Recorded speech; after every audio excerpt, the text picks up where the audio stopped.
যখন থেকে এই ভিডিওটা ভাইরাল হওয়া শুরু হয়েছে তখন থেকে মানুষ ফ্রেঞ্চ ফ্রাইকে ভুলে গিয়েছে। সো দেখা যাক কিভাবে আমাদের নতুন ফ্রেঞ্চ ফ্রাই তৈরি হয়। প্রথমে মাঝারি আকারের একটি আলু নিয়ে কেটে নিব। দুপাশে কেটে মাঝখান দিয়ে ভাগ করে তারপর স্লাইস করে নেব। আলু কাটা হলে তারপর পানিতে ভালোভাবে ধুয়ে 2 থেকে 3 মিনিটের জন্য রেখে দেব।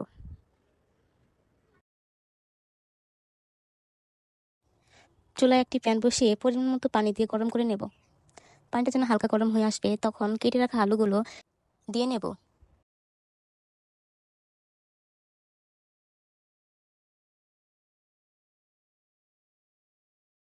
আলুটা যখন হাফ সিদ্ধ হয়ে উঠবে তখন আমরা আলুগুলো নামিয়ে নিব এবং একটি পরিষ্কার নরম সুতির কাপড়ে হালকাভাবে মুছে নেব যাতে আলুতে জমে থাকা পানিগুলো শুকিয়ে যায়।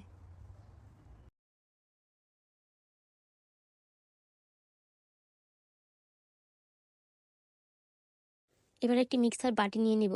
এখানে 1 চামচ চালের গুঁড়ো, 2 চামচ ময়দা দিয়ে নিব। পরিমাণ মতো মরিচের গুঁড়ো, হলুদের গুঁড়ো ও লবণ দিয়ে নেব।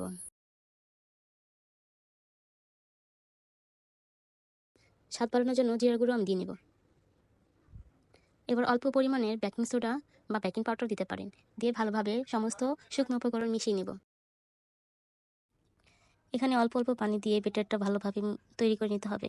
আমি প্রথম অল্প পানি দিয়ে ব্যাটারটা প্রথমে গুলিয়ে নিয়েছি। আমাদের ব্যাটারটা তৈরি। এখন সেদ্ধ করে রাখা আলুগুলো ব্যাটারে দিয়ে ভালোভাবে মাখিয়ে নেব। চুলায় একটি প্যান বসিয়ে পরিমাণ মতো তেল দিয়ে নেব। তেলটা যখন গরম হয়ে আসবে তখন আলুগুলো দিয়ে দেব। সমস্ত আলু দেওয়া হয়ে গেলে এবার উল্টিয়ে পাল্টিয়ে ভালোভাবে ভেজে নেব। আলুগুলো সম্পূর্ণ ভালোভাবে ভাজা হয়ে গেছে। এখন আমরা সবগুলো আলু তুলে নেব। আমাদের ফ্রেঞ্চ ফ্রাই রেডি। সো বন্ধুরা, আমার ভিডিওতে যদি আপনাদের কাছে ভালো লেগে থাকে অবশ্যই লাইক, কমেন্ট অ্যান্ড চ্যানেলটিকে সাবস্ক্রাইব করে যাবেন।